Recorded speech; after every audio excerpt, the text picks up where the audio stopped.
Hi, everyone. The biggest night in Hollywood, the 92nd Academy Awards are finally here, and we are live breaking down the films, the fashion, of course, speaking to all the movie stars you can handle. I'm Jeremy Parsons, host of People Now. You're watching People and Entertainment Weekly's Red Carpet Live, brought to you by Indeed. I am here at the Montalban Theater in Hollywood with a great crowd of people that are very excited to be here. It's People's Oscars viewing party. That's going to be happening in a little bit later this evening. We've got a lot to get to with People and Entertainment Weekly editors and experts that are going to be breaking down who we expect to win tonight at the Oscars, as well as some celebrity guests that are going to be here. But I'm not alone. Out on the carpet, we've got Entertainment Weekly's executive editor-in-chief, J.D. Heyman, as well as Lola Oganaike, the host of Couch Surfing on People TV. Guys, how you feeling? What's the vibe out there? The vibe is soggy. I would say starry and soggy. What do you think, Lola? It is wet, it is cold, we are freezing, we are damp, but we are not going to let anything rain on our parade today. We are going to have a red hot time on this red carpet if it kills us.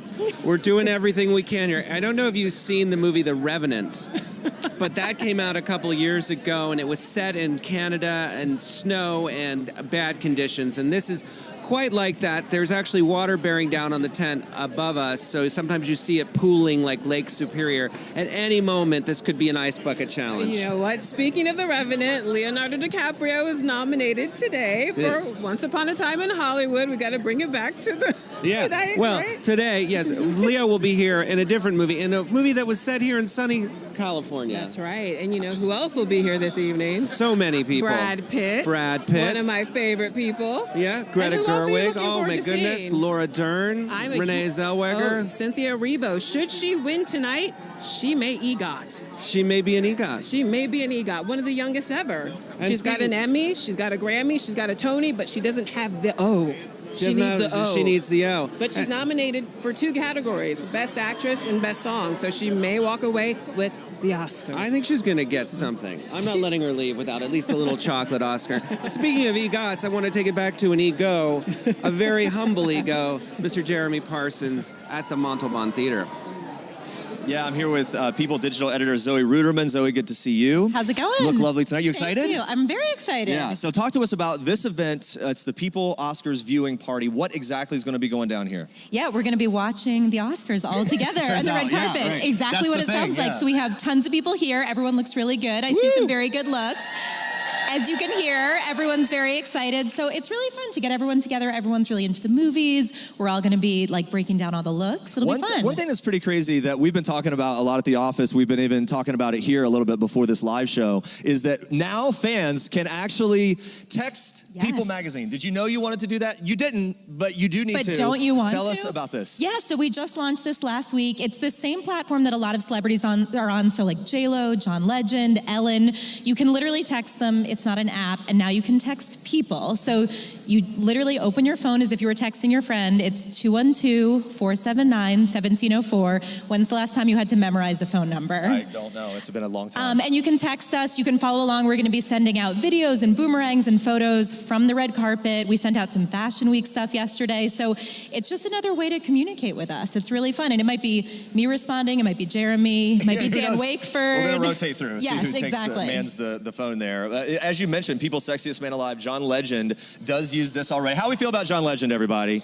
Pretty good, Sexiest right? Man Alive for sure. Also, Jennifer Lopez is using it, so stars are already on board with this. I just got a text from Kerry Washington that I assume was meant only for me. Right, it was giving a little sneak peek about the Oscars. Okay, so get in, guys. The number one more time. 212-479-1704. All right, you can check that out. Let's take a look at one of the Best Picture nominees that a lot of people are buzzing about, finding out more right now about the film 1917. Watch.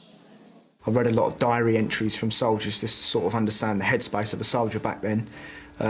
We also worked with a military advisor doing military training and military drills, and just spending time together and sort of bonding and just trying to get through it. Yeah, I think over time, you know, the characters are different, but I think we're quite close to our characters in ways, and I think just doing it all day, every day, we became close to the characters, and through all the little tiny alterations that were being made on the script and the process, the characters came closer to us too. I'd done a job, the job before that, which was emotionally and physically like the toughest job I'd ever done. And so I remember coming home, and quite soon after I got the audition, and towards the end of that job I thought, like, I've got enough energy to do it, and absolutely I can do it, but if you ask me to sort of talk about it, I'm gonna feel like I'm gonna cry, like I can't. And that's, I think, Schofield's thing, is I think he's got, like, I've got a way of doing this, I can get through this, but don't make me talk about home.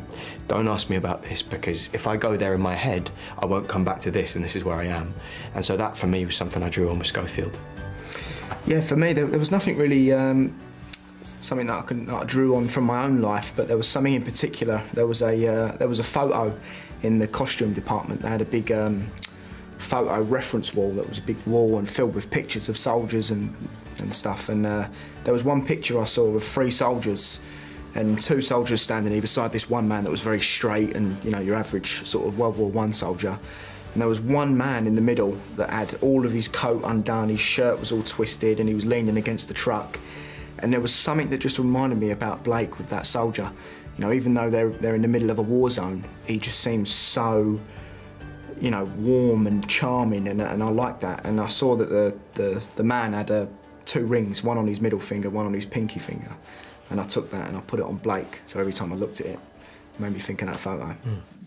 1917. All right, look who we have here. Ashley Iaconetti and Jared Haben, Bachelor Nation favorites. Aww. It's so good. And hosts of the People Oscars viewing party tonight. Good to see you guys. How you feeling? Great, how are you? I'm good. You guys are already out here getting the crowd pumped. For you, when you're normal, I know you're big movie buffs. When you're not here or kind of immersed in the Oscars thing, how are you watching the Oscars on a typical night?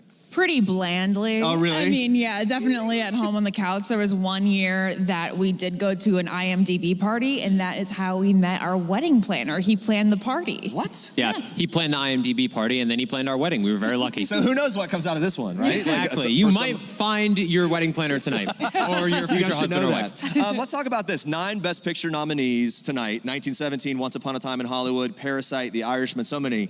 Who are you rooting for? Who is your favorite? We've only seen about half, and I feel so bad that I haven't seen Little Women yet, because the 1994 version is one of the dearest movies in my whole life. Right. I haven't seen it because my sister and I are making each other see it together, and we just haven't lined that up. So you're holding off. So I can't include that, but from everything else, Joker is my favorite, and I think Jared's. Yeah, I'm a big comic book guy, so Joker's definitely my front runner right now. Joker is incredible what they're able to do. You look at, like, on the scheme of all the movies that are nominated, and the fact that Joker has been done before, and there are all these preconceived notions about what the character's like, and for Joaquin Phoenix to have come in and done that, it's incredible. Let's talk about this a second. You guys are such film buffs. You kind of work some movies into your wedding.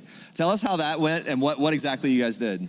Well, like you said, we're both movie buffs, and we really wanted movie themes to be played at our wedding. So during the dinner portion, we had a string quartet, play movie themes during the dinner portion, and we picked out the movie themes. So we had Hans Zimmer's Pearl Harbor theme play, because that's quite beautiful. That makes sense, yeah. We of course had James Horner's Titanic being played, and then we had we had like the Superman Love theme, which is by John Williams, which might sound weird to be played at a wedding, but it's absolutely a fantastic score. Yeah. We had Aladdin, really Beauty and the Beast, and then of course A Star is Born. Some of them were sung and some of them were the quartet. quartet. That's a great idea. It really is. Yeah. You pull it off. Real quick, I know we're talking Oscars. Are we watching The Bachelor? How do we think Pilot Pete's doing? How do we think we're doing right now? I feel like Pilot is fans just the here. sweetest guy. He's such a good heart, but I feel like he is a little naive for the process, and it seems like he's a lot of people agreeing. being manipulated a bit by other people and not going with his own gut. A lot of drama between the women, huh?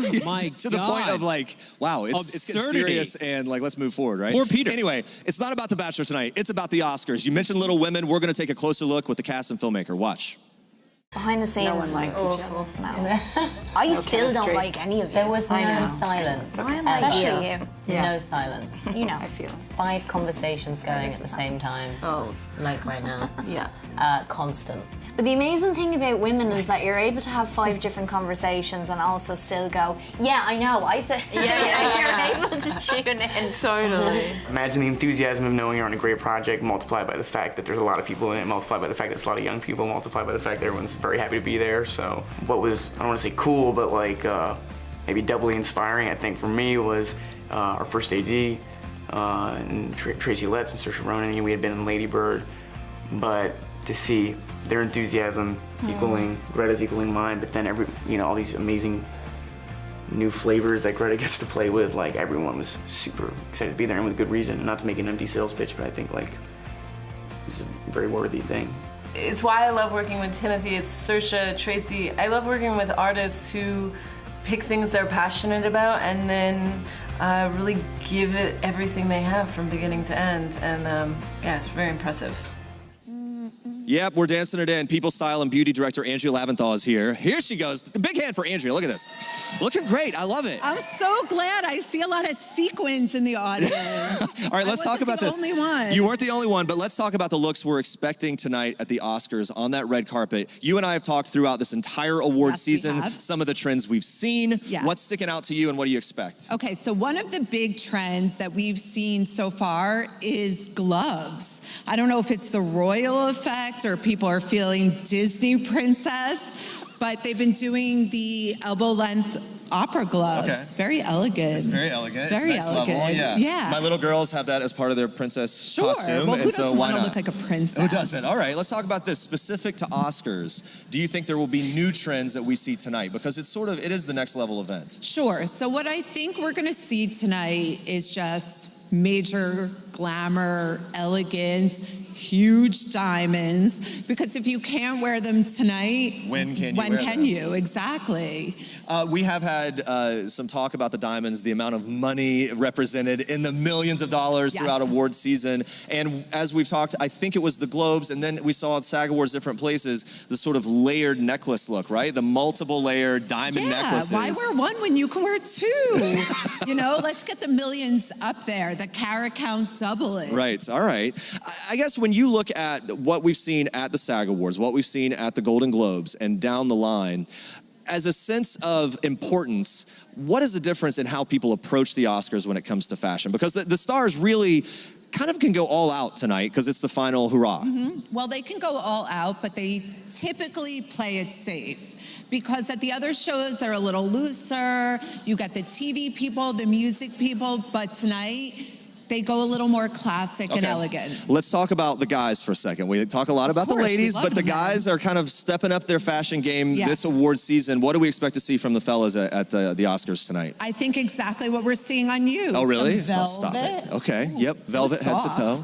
Yeah, some velvet. But I think the guys are going to keep it classic. We have Brad, Leo, all of my good friends there. Okay, right. And those guys don't really take a lot of risks. They tend to keep it more classic. I guess there is something about that. We sort of expect them to be classic Hollywood, especially we want them to look like leading at the men. Oscars. Yeah, all right. What are some things that people at home might not know about the red carpet when it comes to how people prep for that moment when they step out of the car and then they walk down? The look has to be completely dialed in and perfect. Oh yeah, there is no room for error. I'll give you one little sneak peek of our presentation in a little bit, because we're gonna reveal a lot of secrets. They always have a backup look. Okay. There is always a number 2 dress, and a lot of the time that's the dress they wear. Because something goes wrong. Something inevitably goes wrong. A zipper breaks, somebody's not feeling it, it starts raining. Yeah, which has happened tonight. It started to rain, although the carpet is covered, so those people are going to be fine when they show up. We always hear the stories, especially with those really elaborate dresses or trains of, you'll see like a Twitter post or something of them like laying down in the car, whatever. Don't give away my presentation later. Oh, is that something later? Yes. Okay, we'll save You're that gonna for hear later. a little bit more about that. We can't wait for the looks. We can't wait to break down the fashion, which, by the way, we'll be doing it all tomorrow on People Now at noon Eastern, so you can check that out. But for now, hey, let's dive in, find out a little more about one of the big nominees of the night, Scarlett Johansson, and her role in Jojo Rabbit. Watch. Yeah, I think it's a parent's job to protect their kids, and I think that by not involving Roman's character in the reality of what's going on, I'm just keeping him alive that way. I've never had a child in film before, and then this year I made 2 films, and I have kids that are suddenly 10, 11 years old. I think, for actors, of course, there's all different ways of getting yourself to where you need to go. Being a parent myself was just invaluably helpful to me. It was it's incredibly helpful. I had a kind of empathy for, for Rosie's plight that I may not have had the same insight otherwise. So yeah, it was she's just it was a joy to play. She's a very warm, lovable, character that I think is just felt very comfy to me, and I wanted that to come across, that she was just comfortable. Well, we're here back at the Great Flood, otherwise known as the Oscars. A lot of the international nominees have walked in.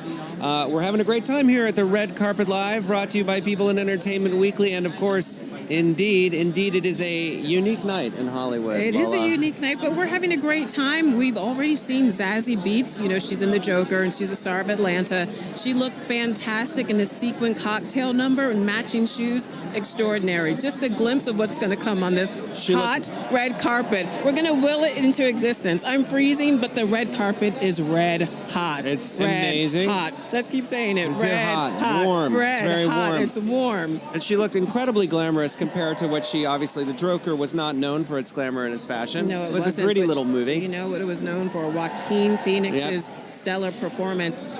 I predict it may be a big night for him. He's swept up so far. He's walked home with every major prize.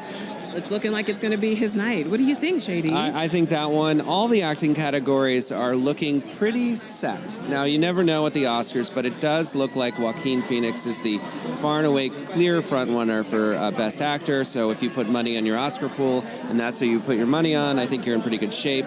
Renee Zellweger also looking like she's way out in front for Best Actress. For Judy, her performance for Judy, as Judy. For yes. Judy, great part. And then, of course, Brad Pitt for Once Upon a Time in Hollywood, and then rounding out the leading candidates here, Laura Dern for Marriage Story. So those acting categories, if we see any upsets or surprises in those top four categories, that will be big news. And then we got to talk Best Picture. Yes, though. I was about Best to Picture. say. We just saw Bong Joon-ho in the Fashion Cam. He's the director and creator of one of my favorite films of all time, Parasite. As you know, I am Team Parasite. Lola loves Parasite. Lola loves Parasite. I am pulling for that film to walk away with all the major prizes, including Best Picture. But you're telling me that it's going to be 1917's night. I do not believe you. I don't want to hear it. Well, listen, it's a funny one because 1917 has won all the major awards coming into it in this category. And you say they have metrics on their side. No, certainly. The numbers, if you're just doing the science, they would seem to be in the lead. But Parasite is sort of surging, deeply popular in Hollywood, so we don't really know. Parasite has the heart. It does. 1917 has the metrics and the numbers. Yes. So maybe heart will triumph over numerical numbers, right? Yep, it's true. Maybe we'll see. And speaking of Best Picture, yes, Jeremy is in the Jared Hall. It's Jared Hall and Jeremy. Hi, Jared. Oh my goodness. Yeah, we're all here. Here we go. Entertainment Weekly senior digital editor Jared Hall here. Hey, Jared, how are you? Fantastic. Exciting day. It is an exciting day. We're talking about the Best Picture nominees. Yes. This is where so much attention is being given, obviously, to see who takes home the big award of the night. And it's a tough one this year. It is really tough. Lola and JD were there just talking about 1917 versus Parasite, and there's sort of like the heart versus the numbers and like what you go with. But should we break these down? Let me list them. Okay. Best Picture nominees: Ford versus Ferrari, The Irishman, Jojo Rabbit, Joker, Little Women, Marriage Story, 1917, Once Upon a Time in Hollywood, and Parasite. So there are the nominees. You see them there on the screen. Jared, out of the gate, front runner for you. Front runner. This is tough because, like JD and Lola were both saying, 1917 and Parasite have both been taking the big awards this year. I think I'm going to have to go with Lola on this and all of our predictors at EW. I think Parasite is going to eke out the win here. Well, you also look at nights like the SAG Awards and other nights throughout this season where they have taken home big wins. That obviously helps the momentum moving into Oscars. 100%, because a lot of the Screen Actors Guild voters are Oscars voters. So when you saw that reception for them at the SAG Awards when they won Ensemble, and well, not just with the win, even when they came out to present, that was a huge moment for them. And I don't think they realized how much Hollywood loves this movie. So that, I think, is a really big indicator. Also going for that movie, I mean, it won the top prize at the Cannes Film Festival. It also has a Writers Guild Award. It won the Ace Eddies, and it was one of the, it got a special award from the American Film Institute. So when it comes to all those accolades and all that moving forward, sometimes the Oscars, the Academy, kind of like to throw in a surprise, they right? sure do. So when it comes to a saw dark that horse or a La La Land, right? and Exactly Moonlight right. that year, yeah, so this tonight, preferential what do voting you system think? is Where weird. where could we land with the surprise? Well, if it's not Parasite, I think it will be 1917. That film is just a stunning technical achievement. We've already heard some of the actors talking about that process of filming that movie and how many months of rehearsals and the very long takes and everything it took to make that film. Right. But yeah, if it's not those, which I don't see how it's not going to be one of those two, I think you cannot count out Jojo Rabbit. Sure, right. This movie is, it's actually been kind of split with opinions, especially among a lot of critics and such. It has an 80% on Rotten Tomatoes versus, though, the audience who gave it a 95% score. So people love Jojo yes. Rabbit. And then Scarlett Johansson, of course, with the man. double nomination. Yeah.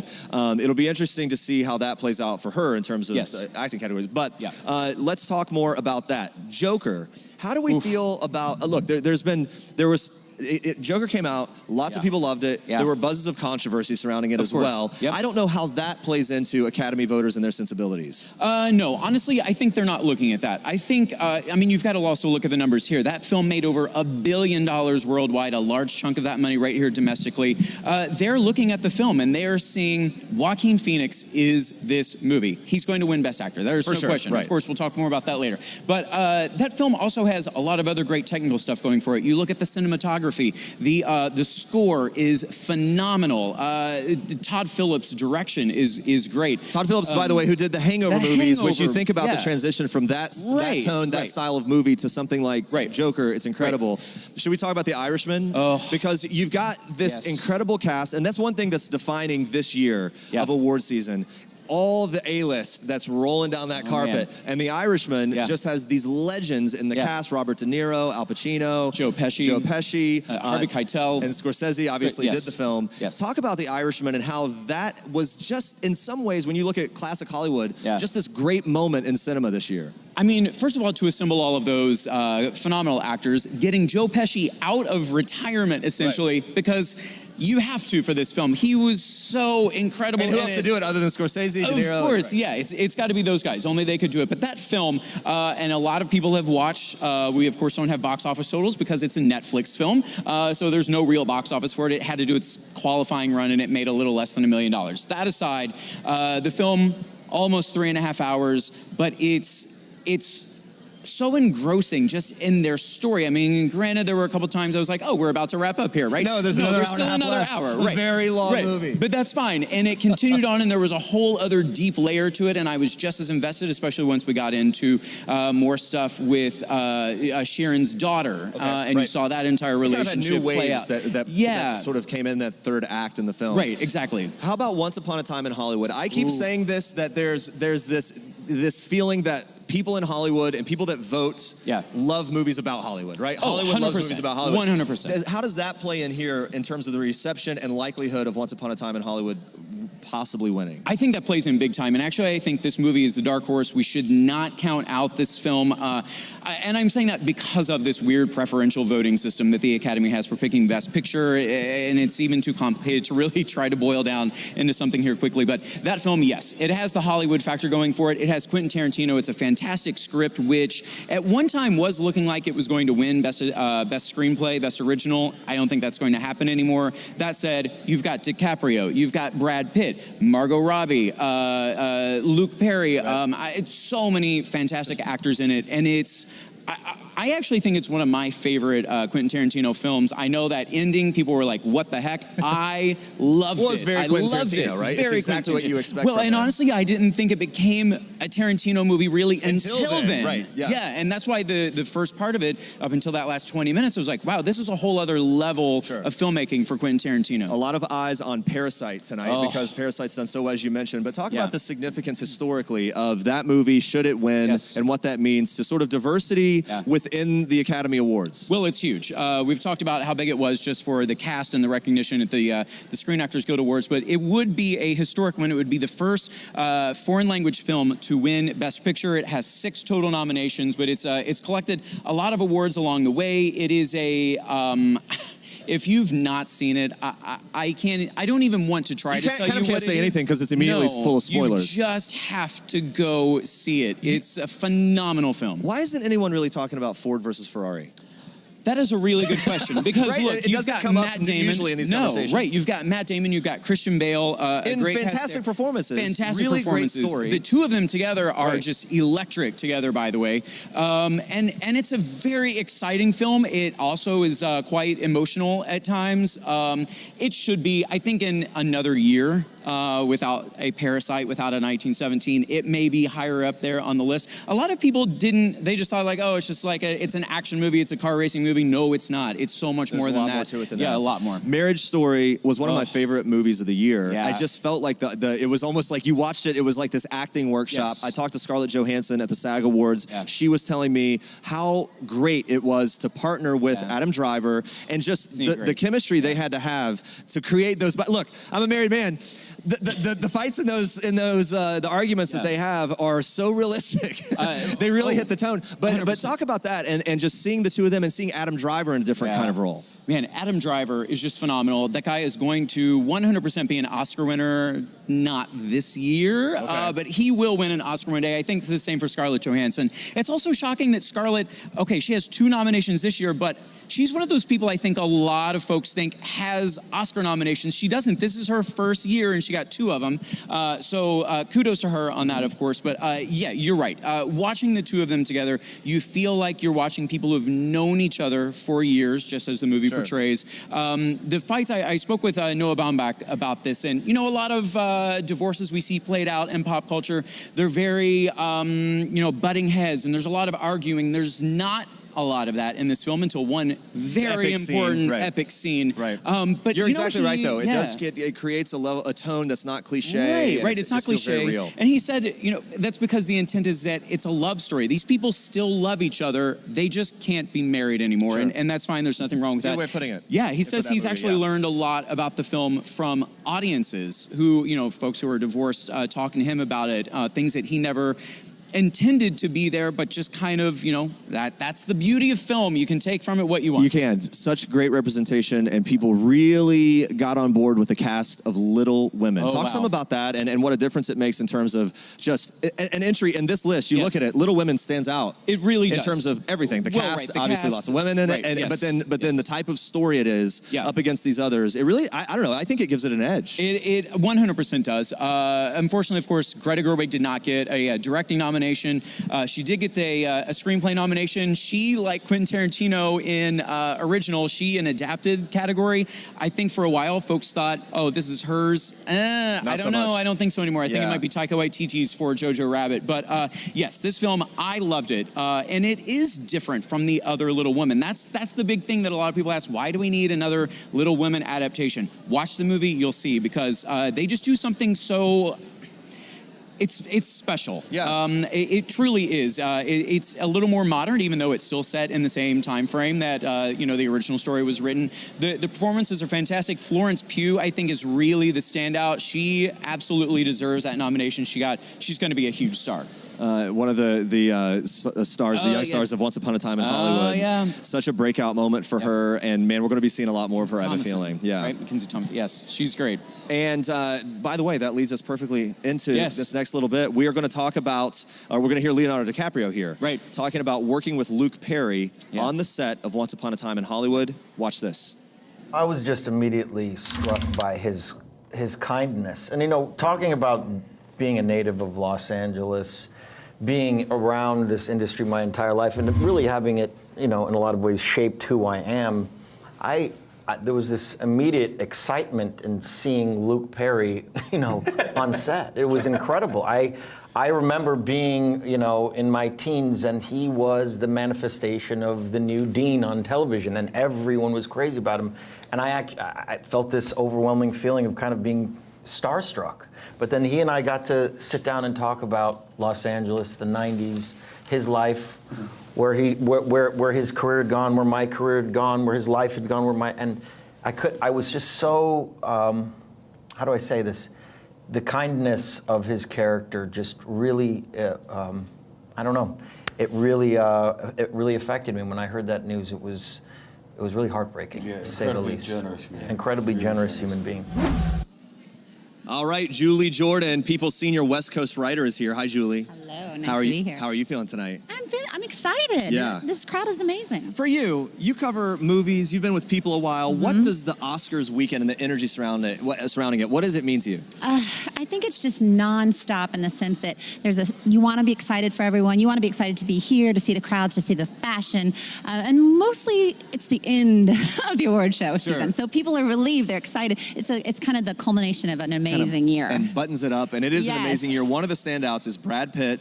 Me and my co-host Andrea were just gushing over him when we interviewed him at the SAG Awards. He's a charming guy. Let's just be real. But a lot of people rooting for him all throughout award season. He's had these really incredible, very funny acceptance speeches. Yeah. We could see another one tonight. I mean, we will see one tonight. I don't think there's anyone that thinks he's not going to take home the Oscar. There's something about Brad Pitt. He's obviously not been here for a few years. He was last here 6 years ago for 12 Years a Slave as a producer. Now he's back with this amazing energy, and it's mostly because he's gone through so much since then. He's been through a really tough divorce with Angelina Jolie. He has focused on his health. He's focused on fatherhood. He's really appreciative of this place in his life now. Yeah. And he's coming out there and he's telling these amazing self-deprecating acceptance speeches that people just glom onto and love. You're exactly right. When I talked to him, he said, I wake up every morning, I'm happy. He's like, I got a cup of coffee, I got a bunch of kids, and he's like, I'm a proud dad. Why wouldn't you be? Of course, right. And then let's talk about the new bromance between him and Leonardo DiCaprio. He called him LDC at the Golden Globes. When I asked Brad about the nickname, I said, does Leo have a nickname for you? And he kind of jokingly said, Lover. Oh, nice. It was a joke, obviously, but they seem to have this great rapport, and it's really fun, I think, from a fan's perspective, to watch these two icons, these two sort of, cinema heartthrobs, kind of developing this really cool, on-screen bromance that might continue. I think that they're best friends now. I just want to see them hanging out. 100%, yes. Yeah. And Brad typically makes these kind of relationships with these co-stars. Like, think of George Clooney. Right, exactly. One of the acceptance speeches this year, he said he was really glad to take out this trophy instead of George Clooney in terms of carrying him out of the party. Right. Yeah. And that George was probably going to send him flowers for the win or something. Of course. Yeah. He really bonds with these guys. Of course, as an audience, we love to see them together. Like you mentioned, they're easy on the eyes, but they're also amazing actors, and it's nice to see them rewarded for it. Jared and I were talking some about this, but let's dive more into Scarlett Johansson and the real moment she's having this award season with the double nomination. She's got these two incredible films that are getting a lot of attention. Yep. What does this moment mean for her in terms of everything else that she's got going and her momentum? I think this is just an amazing point in her career. Obviously, like we said, she's nominated twice. If she wins this, she'll be the first person to do so. If she wins both of them. Oh, right. If she wins both. Yes. So ultimately, she's just really appreciative of where she is now. And this is just the start. I mean, she's got Black Widow coming out in the spring where she's reprising her Avengers role. She's got this little wedding to SNL's Colin Jost. We're excited. Yeah, right. Colin Jost. We're excited to see that. Her role as a wife and as a bride, especially. Yeah. I think people are going to be all over that. She told me that Colin is not only, he officiated another person's wedding recently, and she told me that he's also, fun fact, really good at making cocktails. Who knew?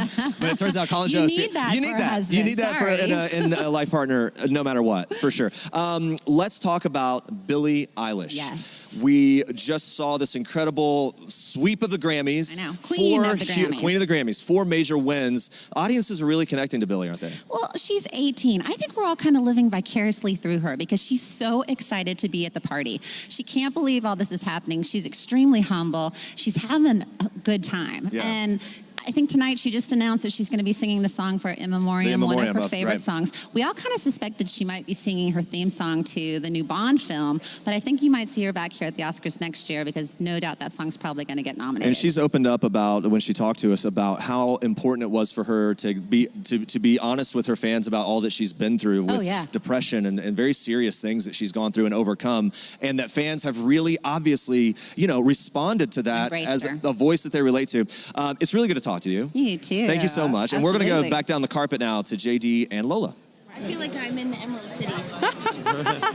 Hi. We're here with We're the sitting here phenomenal complimenting Kristen Anderson Lopez and Robert Lopez on their wardrobe while you guys were chatting over at the Montalban. Also, we're getting body heat warmth from them. Robert, we're using you're an them for EGOT. their award.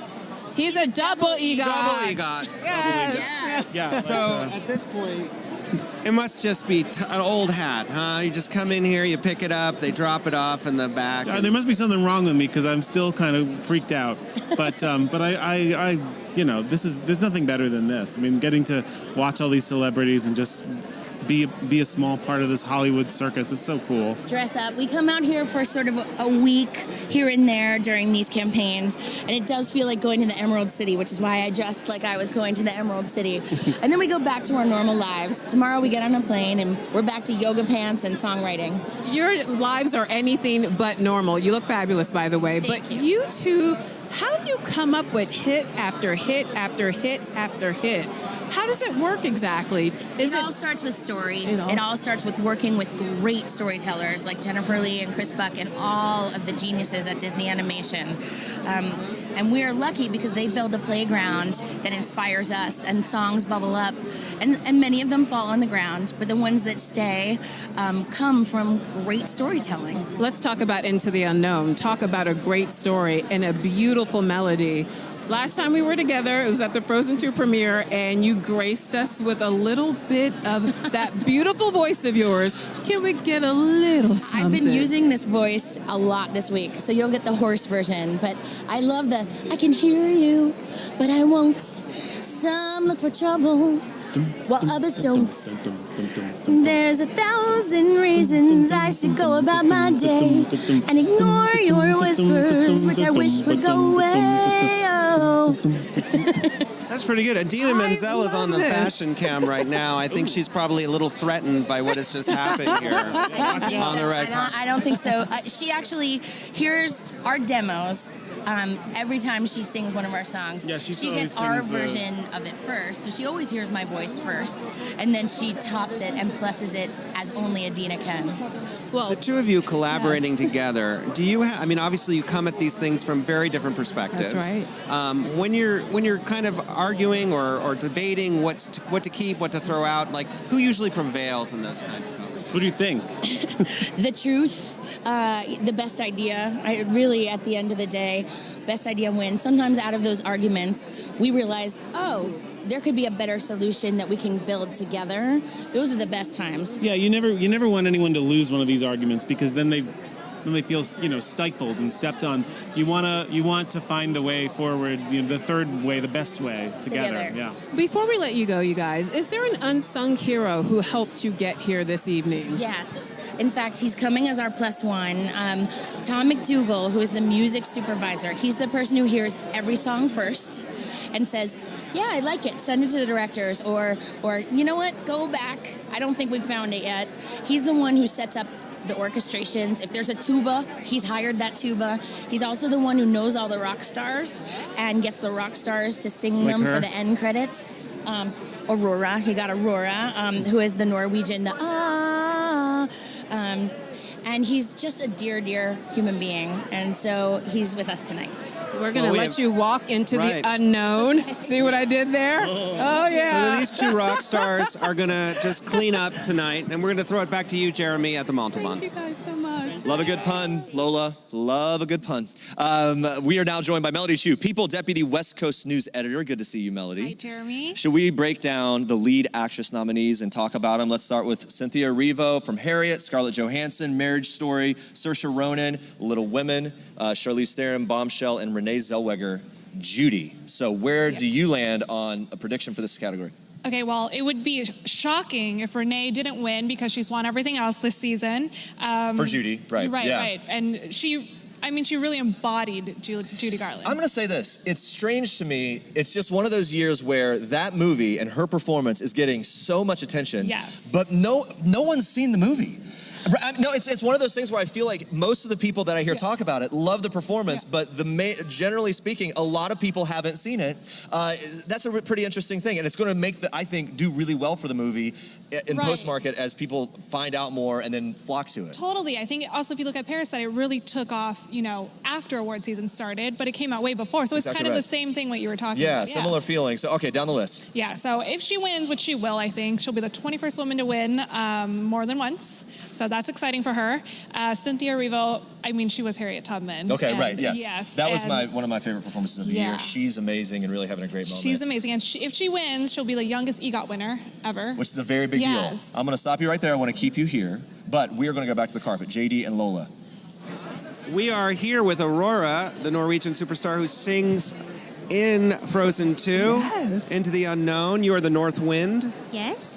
And you are fantastic. Speaking of North Wind, please talk to me about this ensemble. How did it come to be? How did you know that this was the look for this evening? And then we have to have you bring those shoes up here because you are the best Check dressed. it out, Aurora. Well, I like to be comfortable, you know, so I like to be able to do a cartwheel whenever I want at any point of the day. Can you do one now? No, because then I need to take off my crown, because I bought this crown like 2 days ago. From where? Somewhere in LA, at a vintage shop. And then this outfit me and my sister made. This is Her by Victoria Axness. Really? Fantastic. So would she be the unsung hero that helped you get here this evening? Yes. Yes. So I need to ask you, in terms of the movie, in terms of being the North Wind and being from Scandinavia, how do you relate to the characters? And obviously some of these things are rooted in Scandinavian folktales, but obviously liberties have been taken. Did you have a special connection to the movie before you were part of it? Well, I knew about it, and it is set in Norway. Arendal is actually a real city in Norway. So I had a connection to it, and I like everything Disney does, basically. I love Star Wars, I know that's Disney too.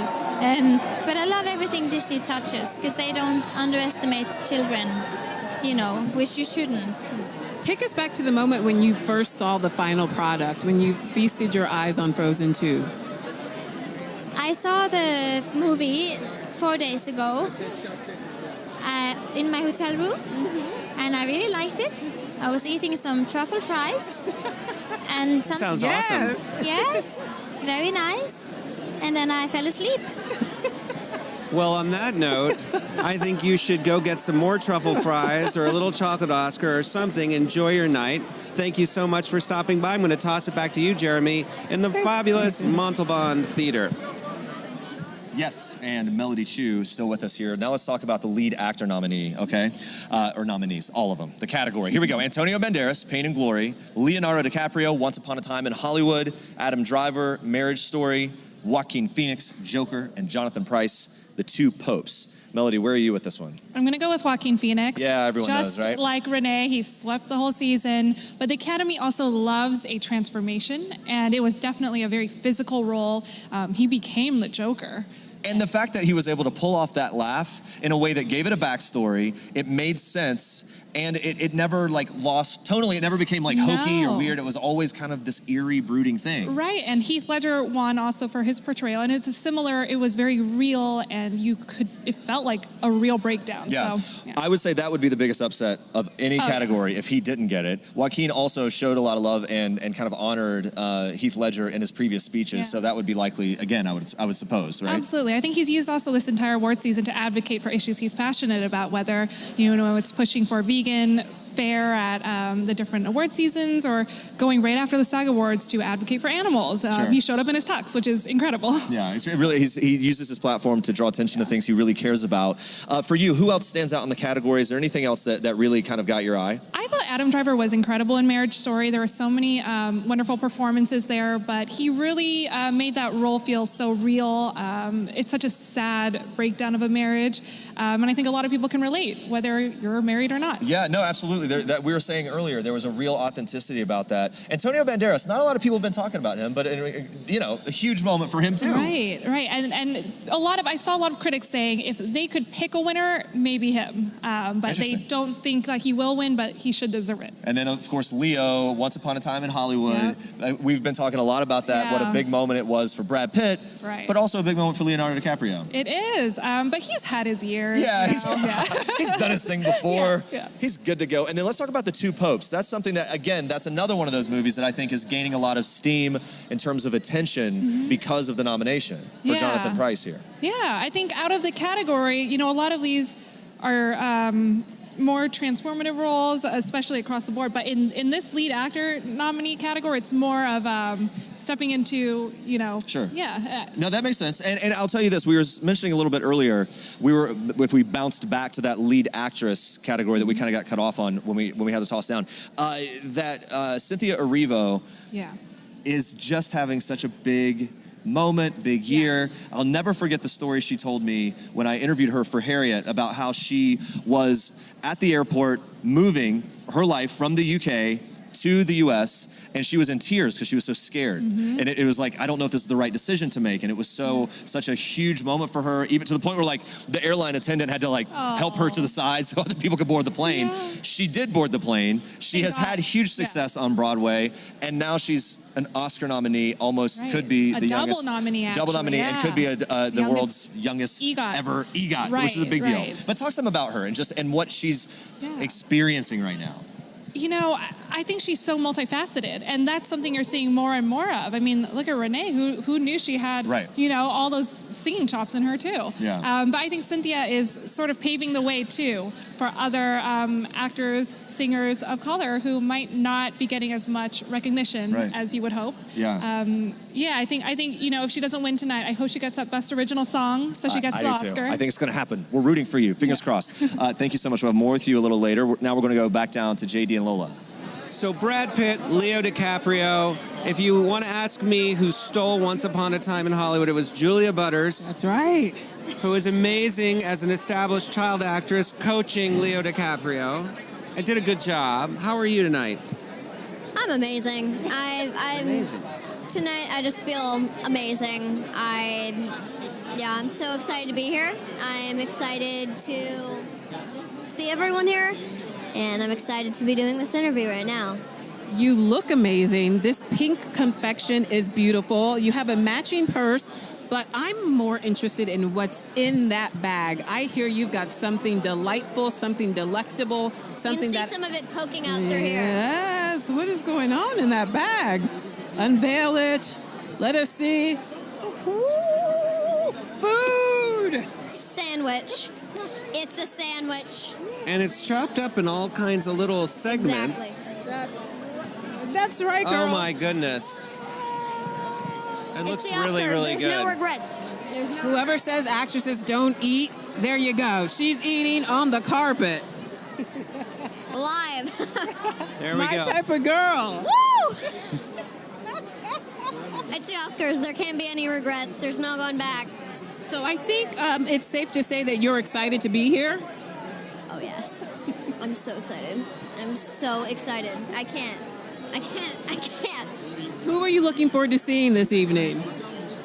I don't even know who's going to be here, so whatever happens, it's going to happen. I am excited. Well, Brad Pitt's going to be here. Leonardo DiCaprio is going to be here. Quentin Tarantino is going to be here. I'm excited. Margot Robbie. Yes, I love her. She's so nice. Talk us through the scene that you did with with Leo on the set when he's sort of not getting to the place of his character. How many times did you do that? Would you rehearse that? Did you just go right into it?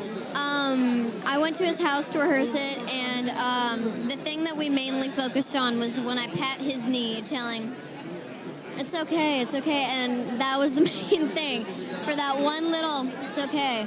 He was like, okay, now try it a little faster, now try it a little slower, now try it like hard, and now try it a little gently.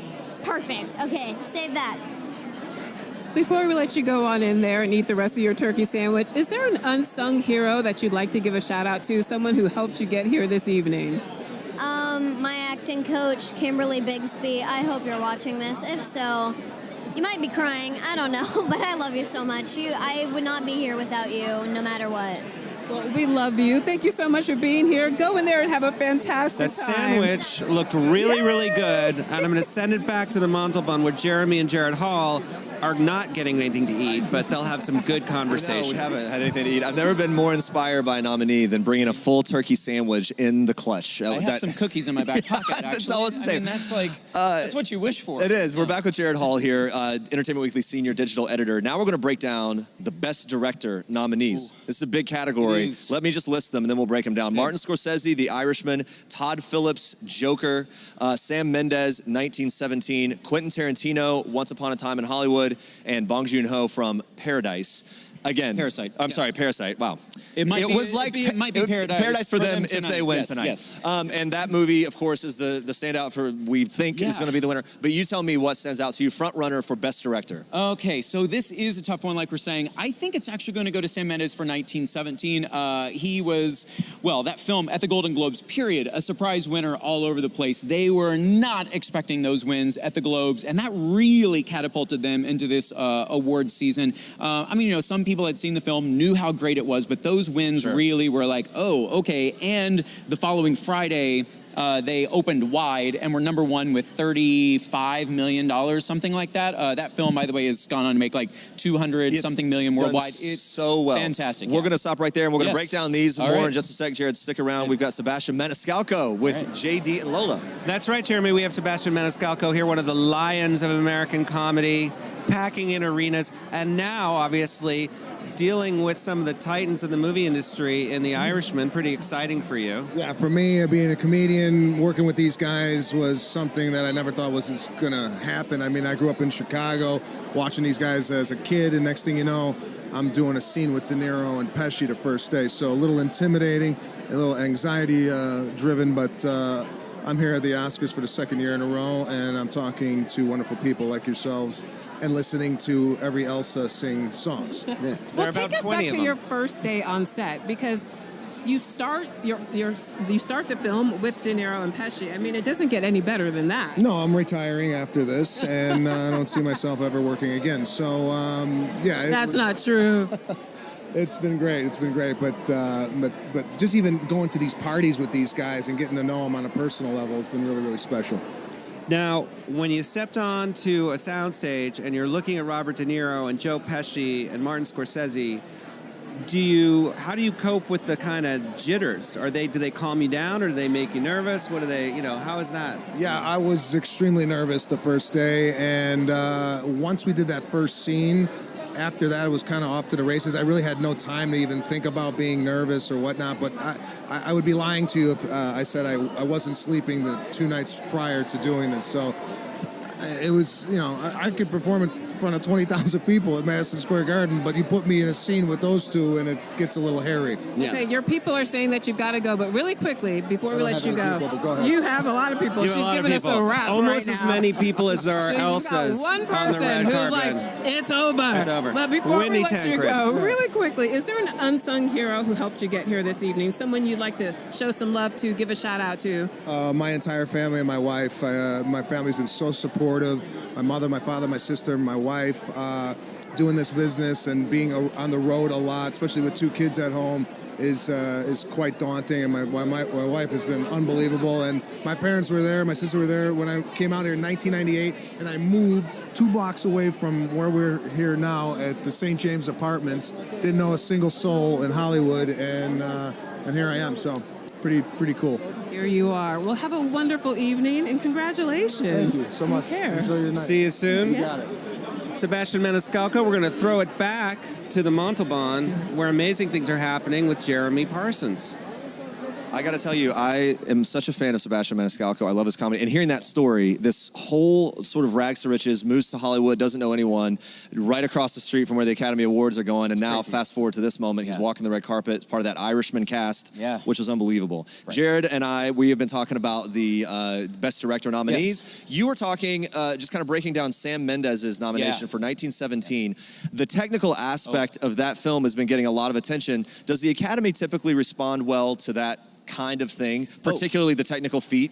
100%. You look at a movie like Life of Pi, he won for that, directing that film because of things exactly like that. With this movie, it's a war movie, first of all, so you have everything that comes with a war movie. Right. But then the coordination of things and the incredible sync that 100%. everyone has to have. Yes, and a lot of those, the explosions are kind of, they're practical effects. There's nothing CG about that movie. But then also those very long takes, these, 8 to 12 minute takes, choreographing, rehearsing all of those, and getting that movie just right to have that one take feel. It's an incredible accomplishment, and that's why I think he is going to win for that. Bong Joon-ho is right up there with him. For Parasite, right. Yes, for Parasite. But I think he's going to get, the writing for original screenplay. Okay. He's going to get that, and probably Best Picture as well. So Bong Joon-ho's not going to go away empty-handed. Right, no matter what. Okay, let's break on down here to, let's talk about Martin Scorsese, the Irishman.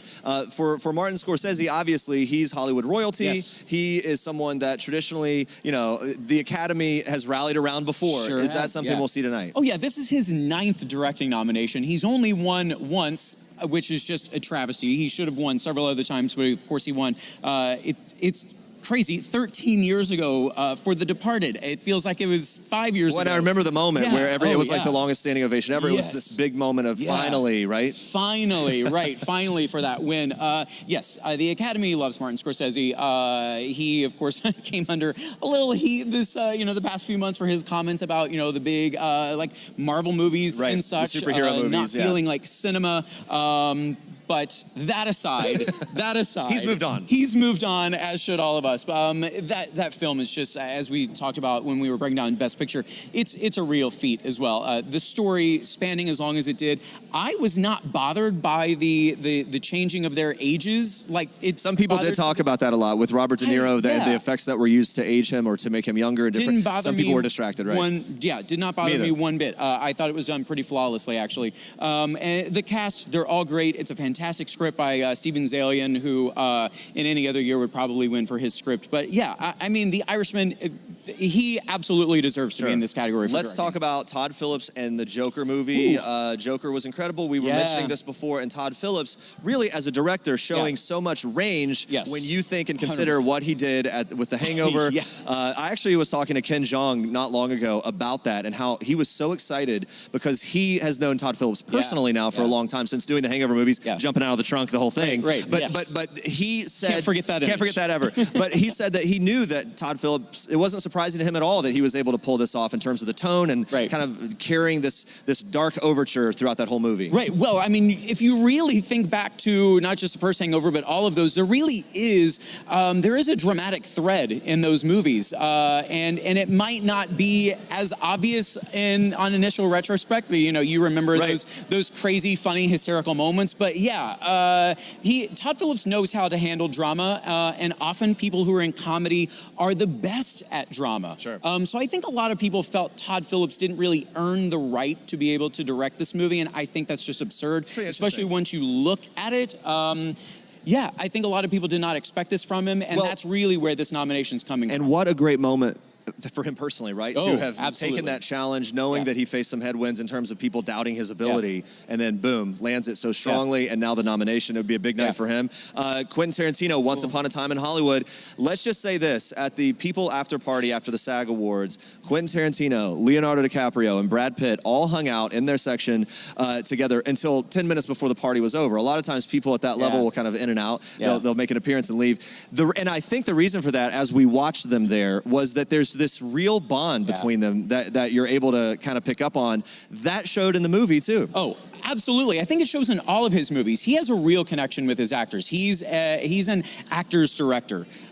He loves acting. He loves the art of it, and he really showcases that on screen. He knows how to make his actors shine, and they appreciate that.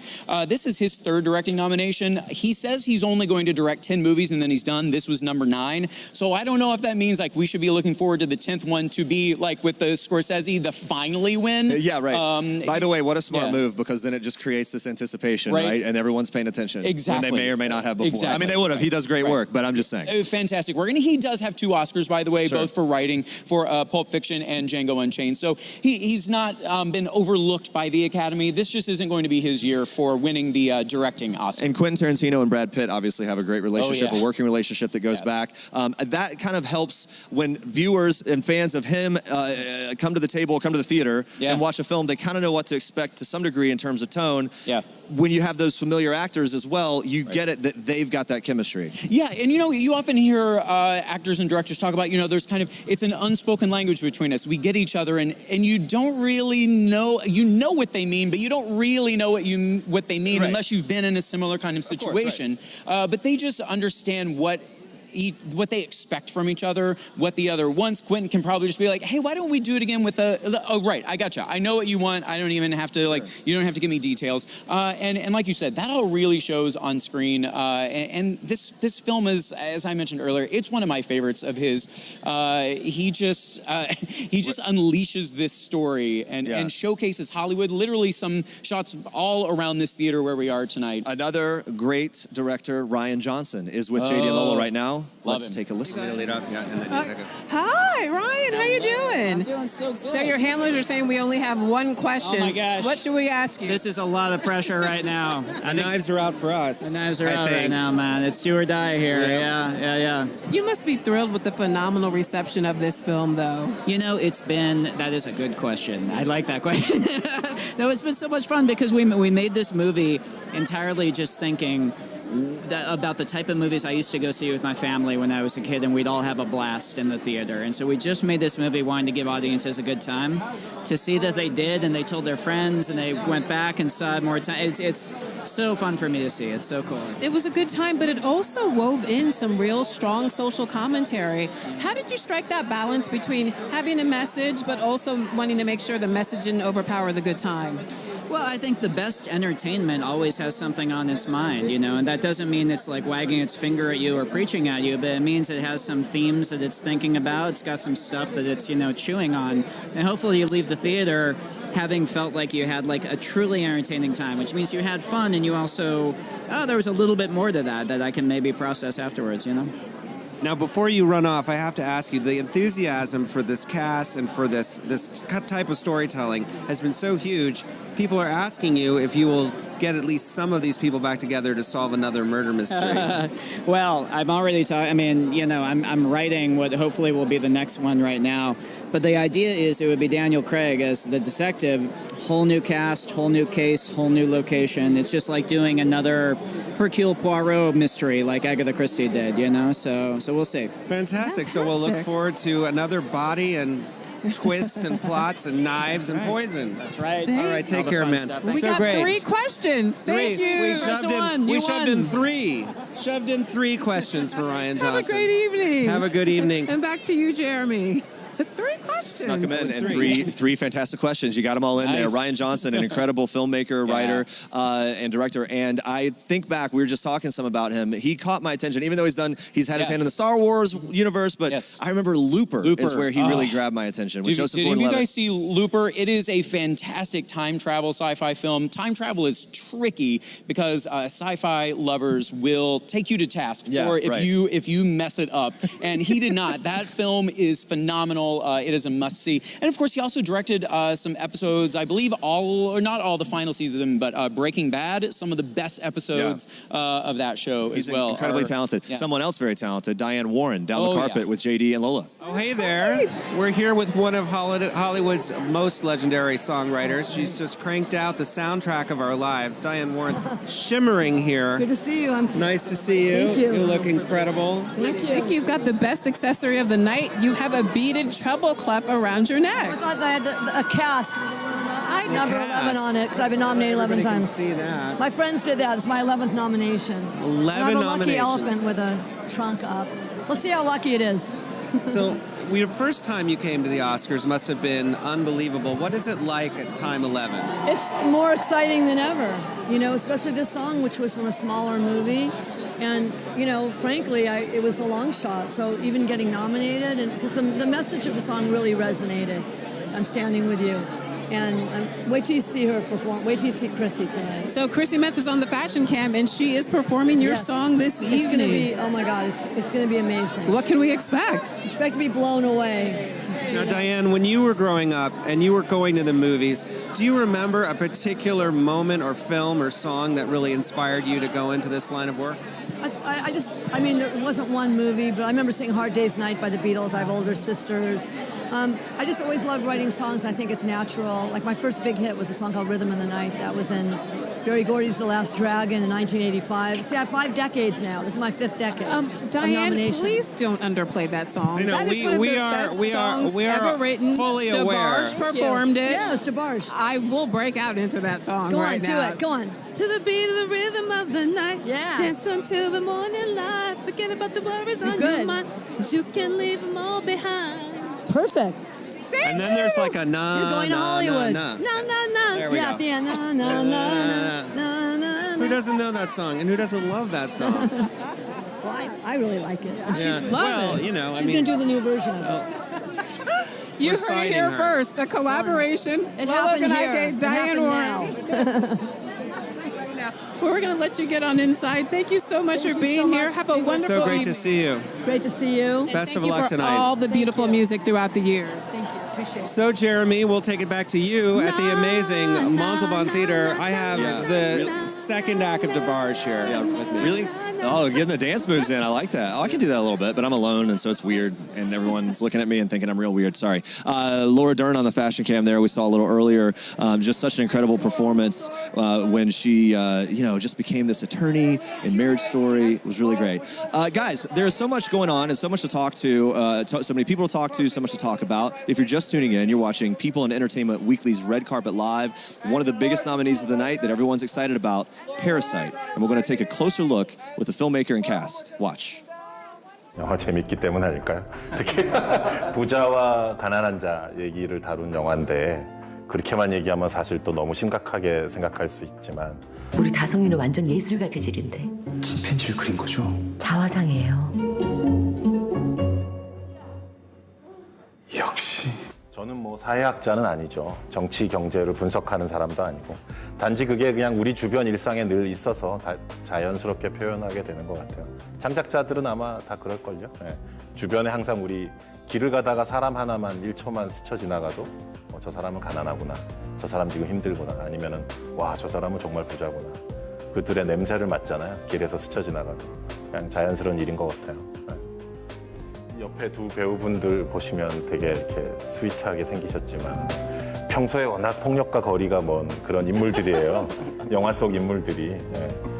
싸움 한 번 안 했을 것 같은 인물들인데 사실 또 되게 착하고 어리숙한 사람들이고 영화 속에서. 그런데 그런 사람들이 이상한 상황에 얽히고 얽혀서 결국은 폭력의 순간에까지 도달하는 거니까 이들 인간 자체의 어떤 악함이나 이런 문제가 아니라 무엇이 이 사람들을 폭력의 순간까지 몰고 갔을까? 그런 걸 한번 재밌게 생각해 볼 수 있는 영화인 거죠.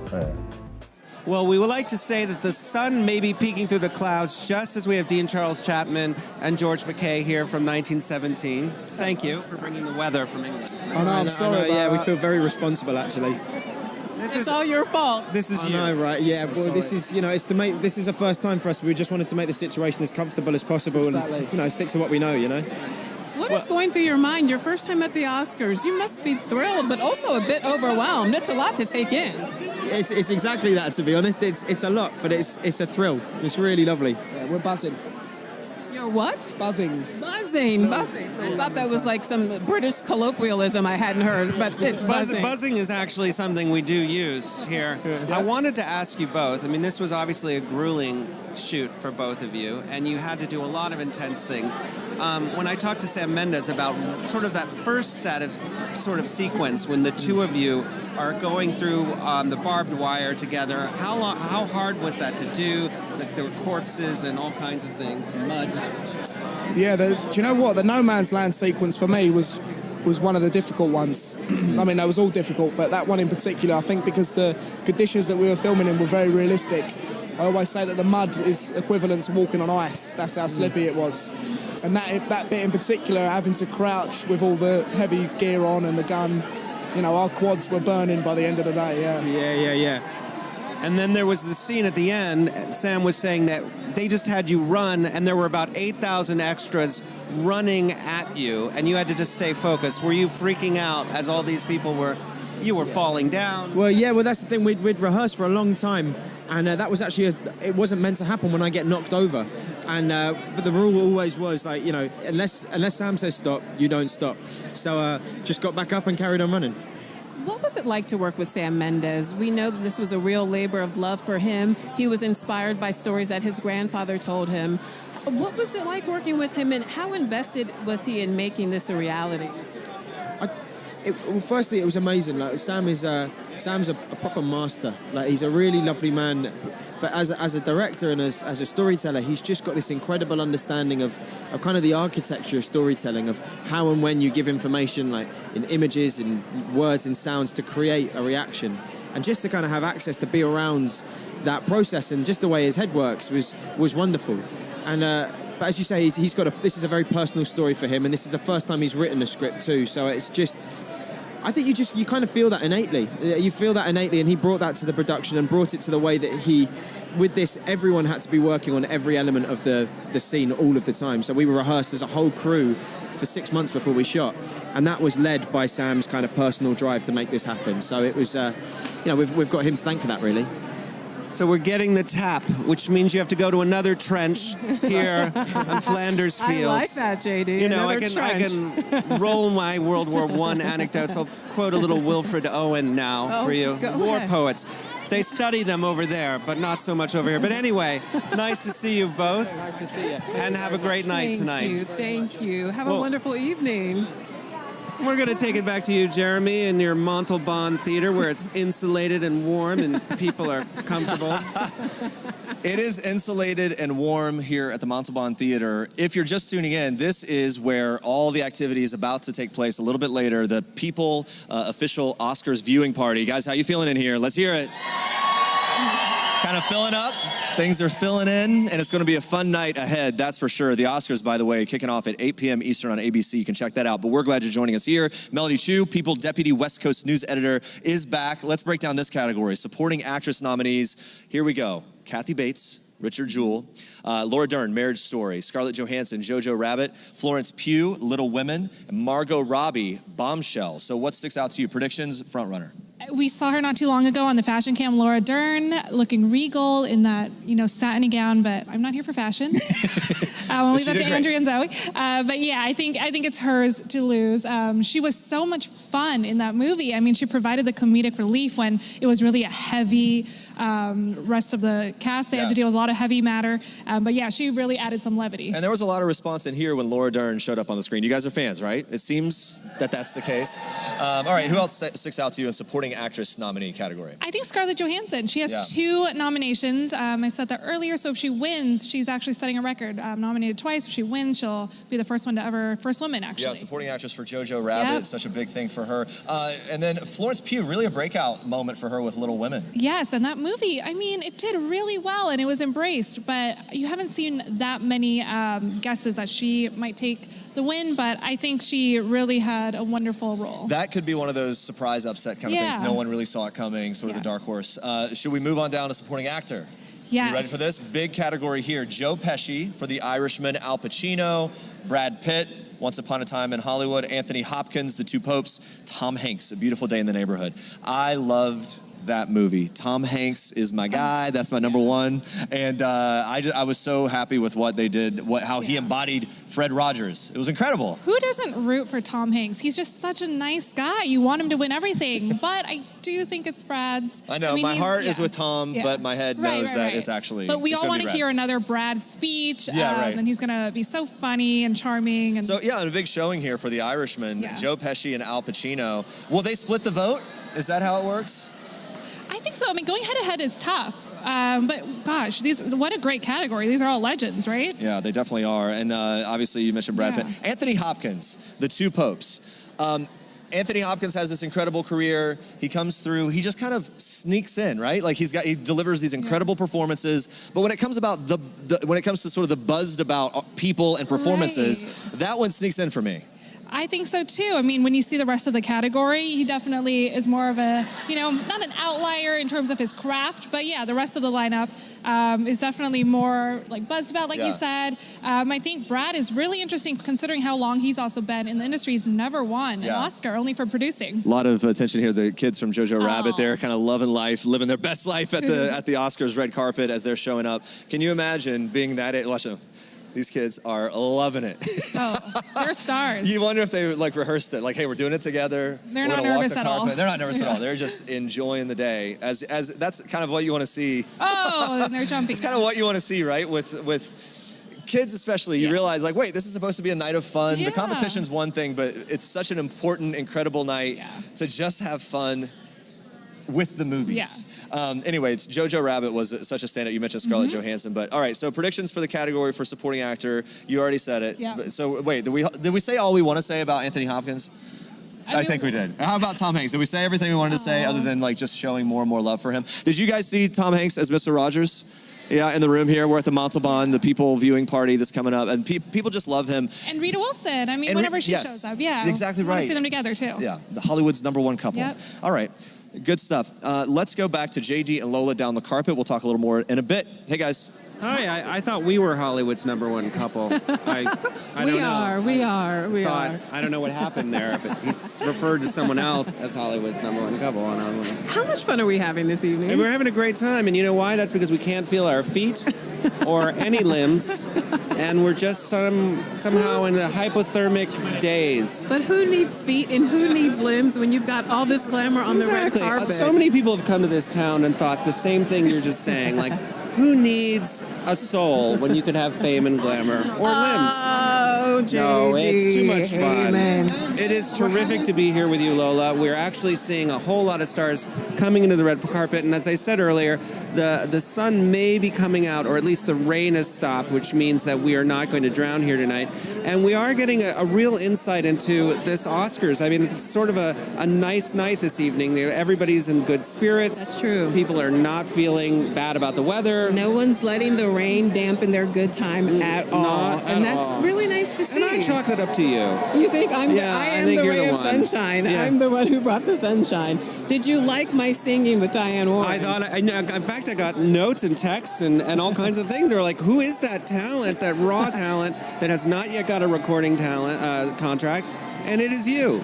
Now, I reluctantly am going to cede our airtime back to Jeremy and Jared at the Montalban Theater while we rehearse. That's it. It's the Barge. Remember them? They were great. You guys are amazing. The talent, the two of you, the voice, the vocal talent that they have. All right, so Jared Hallback, let's talk about adapted screenplay. The tough category. You're all about this category, by the way. This one, well, because it's been so, I mean, several categories have been through the course of Oscar season, but I think this is where we're going to see Taika Waititi take home an Oscar for his adapted screenplay of Jojo Rabbit. And based on when the two young actors from Jojo Rabbit were just on the carpet we were watching here, I think here in the audience we have a lot of Jojo Rabbit fans. Is that true?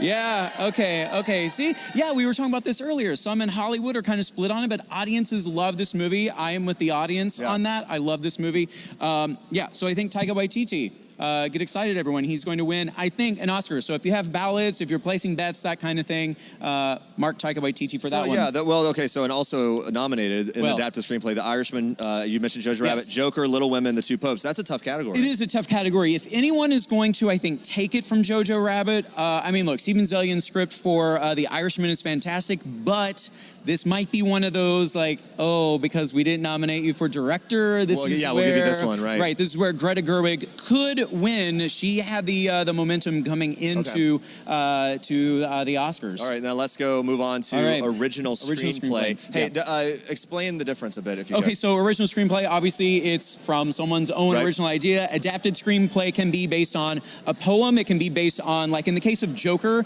that story does not exist anywhere, but because the character existed, that's why it becomes adapted. By the way, seeing Billie Eilish here, check out Billie. Billie Eilish. Billie Eilish will be performing the In Memoriam, the song that accompanies that segment tonight. Yeah, and we were talking earlier, about what a year she's had. We just talked to her at the Grammys a couple weekends ago. Yeah. 4 wins, and the takeaway for me in talking to Billie Eilish then was just the humility she has. Like no one was more surprised about her wins than her. She didn't even want them. Right? She's like, Ariana Grande, this is yours. Yeah, right. Yeah. He's like, no, it's yours. Right. All right, we're going to go back to JD and Lola with the director of Parasite. We are here with director Bong Joon-ho, the man who's taken Hollywood by storm with Parasite, and Sharon is a very helpful translator. We want to start by asking you, has it just taken you aback how Hollywood, how America has embraced this film? 모르겠어요. 그러니까 미국 헐리우드도 그렇고 뭐 일본이나 프랑스나 여러 나라들이 이 스토리 자체가 가진 어떤 독특함과 새로움을 잘 받아준 것 같아요. 그러니까 뭐 부자 가난한 자 얘기는 사실 많지만 그거를 전개하는 방식이 되게 새롭기 때문에. So it's not just Hollywood, France, Japan. We've received so much enthusiasm, and I think everyone's been very receptive to how new and unique this story is, because there have been so many stories about the rich and poor, but perhaps not quite like this. It's not only one of the best films of the year, it's one of the best films that I've ever seen. How do you react when people like me gush and gush and gush about how much they love this film? Are you tired of this overwhelmingly positive reaction, or do you love it every time you hear something this powerful? 한국 속담 중에 이제 칭찬은 자던 말도 춤추게 한다라는 그런 프로버브가 있는데 계속 춤을 추는 기분이야. 신나서 수만 번 들어도 질리지 않을 것 같아요. In Korea, we have this proverb that says, compliments make sleeping horses dance. So I just feel like I've been dancing throughout this entire journey. Well, before we let you go, one of the themes of the most important theme of the movie is obviously about inequality, and this is something that you've explored in other films. I'm wondering why you believe now people more than ever are embracing this kind of social class criticism across countries, no matter where you go in the world. 저 이런 얘기하는 건 되게 슬프지만 또 약간 두렵기도 공포스럽기도 하지만 지금 이미 양극화가 되게 심하고. 심지어 미래에 그것이 더 나빠질지 모른다는 두려움이 다 있어서 그런 것 같아요. 그 두려움을 똑바로 직면하고 싶은 거죠. 거기서부터 우리가 뭔가 출발할 수 있으니까. It's very sad and fearful to say this, but I think polarization is very severe, and I think everyone carries the fear that this will only grow worse in the future. And all I want to do is just face that fear and that worry and see what can come out of it.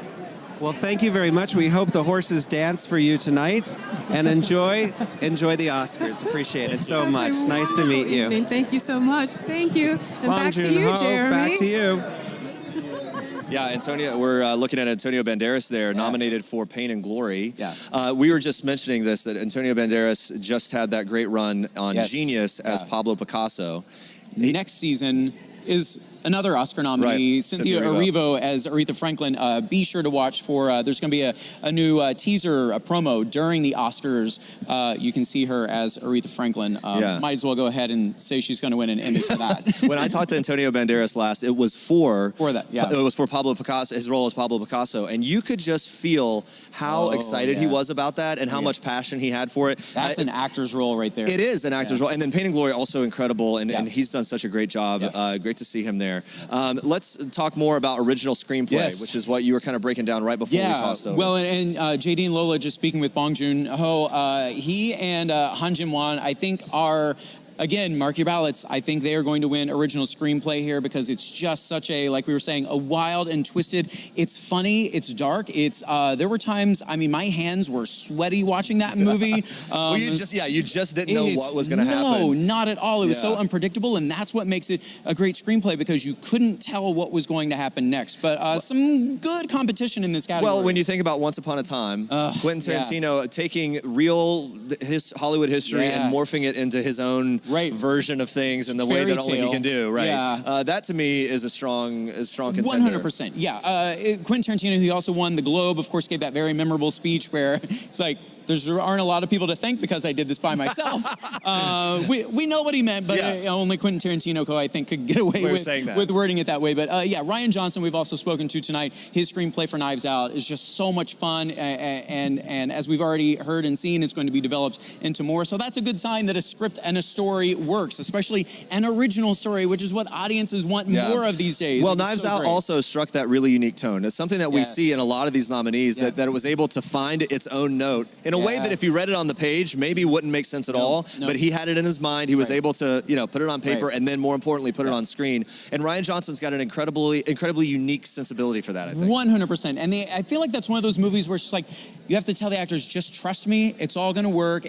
I mean, the words were there. It's kind of like, what's the final product going to be? And he's someone they can trust, and it worked out all right. A Marriage Story, Yeah, you Noah mentioned, it Baumbach's- just has, again, we keep saying, and you can only say so many things about how authentic it is, but there's something about a writer's ability to put those words on paper and make them very real. And I mean, to me, that's an incredible accomplishment. Oh yeah, it's because it was so grounded, authentic. You're watching and you felt every beat of those characters' lives, and you know how much they were kind of fighting for what they felt was right in the end for their son, for themselves. When it comes to original screenplay, war stories have done really well in the past. 1917, Sam Mendes, we talked about the technical feat a lot, but talk some about creating a story that, in spite of the fact that we've all seen a zillion war stories, it stood out and felt new.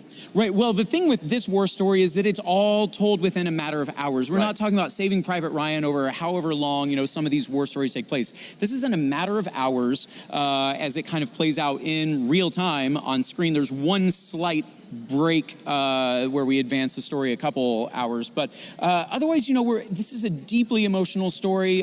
These guys have a major mission. They have to get this note to a general to stop an attack because it's all a plot by Germans to take out a bunch of the English military. So the intensity is built in from the start, from the jump. We kind of have that carries it all the way through. And then without spoiling anything else, then there becomes a whole other emotional hook that's just gut-wrenching. Yeah, it really is. It's really great. So many, I mean, again, as we talk about it, and as you guys, as you're just tuning in, as we talk about these different performances and the different people behind the camera as well, there's just a really good crop of contenders It's a great year for in film. every category this year. It's so true. JD and Lola, let's go back down to you. Hi, we're here on the red carpet for People EW's Red Carpet Live, brought to you by Indeed. The barometer is dropping, but our spirits are still high. That's right. Really excited to talk to Director Bong, as we in Hollywood call him now. Everybody calls him Director Bong. Oh, really? Yeah. He's Nobody like calls Madonna me Director now. JD. He's like Madonna. He only needs one name. I know, he only needs one name, and you know, it is a good, interesting kind of insight into the best director race, too. A lot of people think Sam Mendes is, you know, the clear front runner, but there's so much love for Parasite, and there's so much love for him, you know, from Snowpiercer and other things that he's done. It's going to be interesting to see how that race shakes out. But I'd say for the best director, probably Sam Mendes, and then Best Picture, you have to see. What do you think? Well, you know, the thing is, I think I've made it abundantly clear how I feel about this I know, you have category. been very, very strong. Since day one, I just told you that to me, it's not only one of the best films of the year, it's one of the best films I've ever seen.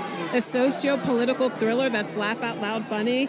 It's so rare to be able to juggle all those different genres and tones and to nail it, and he did it masterfully. The part I liked is when the woman fell down the stairs and you hear her head hit the side of the wall. Oh, JD. That was really hard. Come on. Spoiler alert. That's what you took away from that entire film? No, I love the movie. I think it's amazing, and I You think don't want to talk about the cinematography. You don't want to talk about the poor family insinuating itself into the rich family's that life. was part of You don't it. want to talk about the architecture of the home. Oh, I love that house. I do. I love You that don't want to house. talk about the writing, the acting, the stellar I'm performances. just saying that one part was it shook me. I don't know if it shook you. You are shaking me. Oh, and while we're talking about that, Jeremy Parsons is with Andrea Laventhal, the very Diana Vreeland of the Meredith Corporation. Well, of course, we're talking about People Silent Beauty director Andrew Laventhal, and we had Julie Louis-Dreyfus there in a look that you were really loving, like kind of breaking down the diamonds that we had seen earlier, that you had talked about predicting seeing, and she's sporting it herself. I mean, I just think you can put a diamond necklace, and then you're like, well, why can't I put a little diamond in the back too? And that's exactly what she did. Maybe So, we'll see her again. The more Will we diamonds. there? Oh no, not her. But this is another look. Julie Louis has moved on. But okay, check this out. So that is a voluminous ball gown. And give me your anticipation for what we would be seeing a lot of tonight, because other award shows we've seen kind of more sleek looks. Yeah. That kind of look was a little larger. Oh wow, check this out. Let's love this. This is Janelle Monáe, and I just got the release that she is wearing Ralph Lauren. Okay. It is custom. Ooh. This took over 600 hours Wow. to make, and it Wait. features... It features what? Go ahead, say it. 600 hours to make this dress, to hand embroider each crystal. Incredible, wow. Okay, And wait, we want to talk more about her and her look. We're going to toss it to JD and Lola. They've got a very special guest, and we're going to keep looking at that dress in the meantime. We're here with Jonathan Price, who probably put in a word with someone upstairs about the weather. I do want to ask you, we only have time for one question. You're playing a living man, a pope. Did you get any feedback from people in the, in the hierarchy The about people who knew him or know him? Yeah, we did. We had a screening in Rome to which members of the Vatican came, and a number of priests, a bishop, a cardinal, and they all loved the film and thought I'd done a pretty good job with the boss. Yeah. And one of his close friend, Cardinal Turkson, has taken away a DVD to show Pope Francis in the Vatican. And we've not heard back yet, but maybe we will. Before we let you go, is there an unsung hero that you'd like to give a shout out to? Someone who helped you get here this evening? Someone who helped me get here. Well, there were a lot of people very early on. I think the biggest influence, the man who gave me my first job, is a man called Alan Dosser at the Liverpool Everyman. Alan sadly passed away a couple of years ago, but if I hadn't studied work there, I wouldn't be here today. Thank you so much for being here with us. Thank Go you very inside much. and have a great time. And good luck Well, we this hope evening. you get the official blessing. Yes. Well, thank you, Mr. Price. So Okay, nice to thank see you. you. Well, we'll throw it back to you, Jeremy, in your nice, cozy JD and theater. JD and Lola, it's been great. Thank you guys so much. And everyone, thank you so much for watching. This is People in Entertainment Weekly's Red Carpet Live, brought to you by Indeed from the 92nd Annual Academy Awards. The show kicks off on ABC at 8 Eastern, 5 p.m. Pacific. You can check that out. And then tomorrow at noon Eastern, we will be on People Now, recapping the fashion, all the winners, everything that happens tonight on an exciting show. You guys excited in here at the Montalban Theater? Thank you so much for joining us. Have a great night at the Academy Awards.